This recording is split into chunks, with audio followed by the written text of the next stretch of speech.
피어스는 폭발이 일어난 현장에 누군가와 있었던 악몽을 꾼다. 지구가 아닌 크리족의 별 한라 행성에 사는 그녀는 깨어나서 크리족 스타포스 팀의 리더 윤 로그에게 대련을 정한다. 싸움에서 밀리던 피어스는 그녀만의 힘으로 그를 제압한다. 윤은 피어스에게 평화로운 우주를 침략하는 스크럴의 침입이 있었던 지 3년이 지났고 그들과 싸우기 위해 크리족으로서 훈련한 것을 잊지 말라 교육한다. 그리고 슈프림 인텔리전스에게 그녀를 데려가 피어스는 심상의 세계에서 슈프림 인텔리전스를 만난다. 피어스는 힘을 통제할 것 종명받은 뒤 윤 로그를 포함한 6명의 전사들과 크리족의 스파이 솔라가 있는 분쟁지대 행성으로 향한다. 그러나 행성의 원주민들은 사실 스크럴이었으며 피어스가 만난 솔라 역시 스크럴이어서 반격당한 피어스는 스크럴들에게 잡히고 만다. 어느 우주선에서 생각나지 않는 피어스의 과거의 기억을 잊던 스크럴들은 너무 앞으로 가서 그녀의 유년 시절을 보고 너무 뒤로 가서 기억을 놓치다가 적당한 순간에 있는 그녀의 기억을 읽어내게 된다. 스크럴들은 피어스로부터 C53 행성의 페가수스 재킷을 입은 여성과 만난 기억을 읽어내고 그 행성인 지구로 향한다. 깨어난 피어스는 잠든 척 하다가 자신의 힘으로 우주선을 부수고 탈출하려던 도중 소형 포드에 타지만 손상으로 추락하여 미국의 어느 한 비디오 가게로 떨어진다.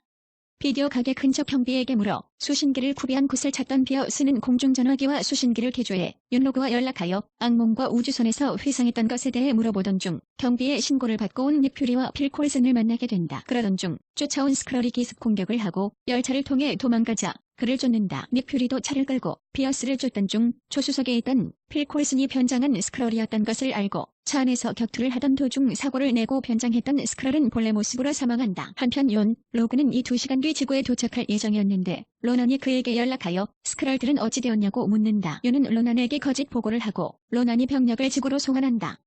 이후 쉴드의 비밀 기지에서 스크럴을 해부하는데 해부실을 찾아온 스크럴이 피어스를 찾으라고 명령을 내린다. 그 와중에 피어스는 열차 추격 이후 자신의 악몽과 우주선 속 회상에서 봤던 술집을 인터넷으로 찾아가고 그곳에 먼저 도착해 있던 닉 퓨리를 만나게 되고 닉 퓨리는 스크럴이 변장했을 경우를 대비해 개인정보와 과거사, 자기만 아는 내용을 일러준다. 피어스는 포톤, 블라스트가 자신만 쓸 수 있는 거라는 내용 하나만 알려주고는 페가수스 재킷을 입은 여성을 찾아 쉴드의 비밀 프로젝트가 행해졌던 기지로 향한다. 기지에 갇혀있던 둘은 지문을 위조해 빠져나가고 기록실에서 기억 속의 여성은 로슨 박사로 광속 엔진을 탑재한 전투기 사고로 사망했다는 사실과 함께 피어스가 과거의 전투기 조종사였다는 기록을 찾은 뒤 닉 퓨리의 상관으로 변장한 스크럴을 없애지 못한 채 고양이 구스와 함께 개발 도중인 비행선을 빌려 루이지애나주로 향한다.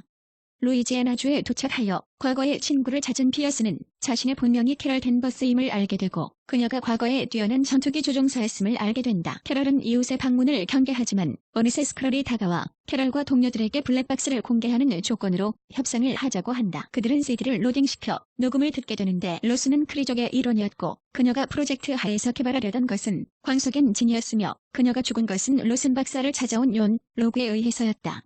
당시 캐럴은 윤에게 분노하며 자신이 로슨 박사를 구할 수 없는 상황 대신 로슨이 가진 블라스터 권총을 광속 엔진 코어에 쏘았고 그 결과 코어가 폭발하여 에너지가 현재의 캐럴에게 흡수되었다. 윤 로고는 기억이 없는 캐럴을 이용해왔던 것이다. 사실을 알게 된 캐럴은 스크럴을 몰아세우지만 스크럴은 그동안 크리족에 지배당해왔었고 오히려 자신들은 피해자임을 호소한다. 그자야 캐럴은 스크럴의 말을 믿게 되고 동료들과 스크럴들을 구하기 위한 행동에 나선다. 그녀가 캡틴 마블로 재탄생하게 된다. 그들은 로슨 박사가 남긴 좌표를 해석하여 지구 상공에 있는 우주선에 들어간다. 그곳에서 테서렉트를 확보하고 가족을 만난 스크럴들의 재회의 기쁨을 누리려는 찰나 윤 로그가 난입하여 진실을 알았냐고 묻고 캐럴의 그 밑에 있는 제어 장치를 발동시켜서 그녀와 모두를 제압한다. 다시 슈프림 인텔리전스를 만난 캐럴은 자신을 제어하려는 그가 만든 제어 장치와 심상의 세계를 결국 부수고 결박에서 벗어나 적들을 물리치기 시작한다. 쿠키 영상 22.1 첫 번째 영상 정황상 어벤져스 엔드게임의 초반부로 보이는 영상이다. 뉴 어벤져스의 본부 안에서 캡틴과 나타샤가 타노스의 핑거 스냅으로 발생한 전 세계 실종자들의 수를 보여주는 통계 자료를 보며 경악하며 이야기를 나누던 도중 로드가 캡틴과 나타샤를 부른다. 어벤져스 멤버들이 회수하여 복원된 퓨리가 소멸되기 전에 사용했던 송신기의 정체에 관해 베너와 로드, 캡틴, 나타샤가 이야기를 나누던 중 로드가 송신기의 작동이 멈췄다고 말하자 캡틴은 송신기를 재시동해보라고 말한다. 그 사이 나타샤가 뒤를 돌아보자 그녀의 앞에는 캐롤이 서 있었고 이에 놀란 나타샤에게 캐롤이 38퓨리는 지금 어디에 있냐고 물으며 쿠키 영상이 끝난다. 마지막으로 캡틴 마블은 어벤져스 엔드게임에 돌아올 것이다라는 문구가 나온다. 22.2 두 번째 영상 캡틴 마블이 떠난 후 그녀가 남긴 고양이인 구스는 퓨리가 맡아 기르게 된다. 그러던 어느 날 구스가 퓨리의 사무실 책상 위에 올라오더니 갑자기 구역질을 여러 번 하다 테서렉트를 토해내는 것으로 영상은 종료.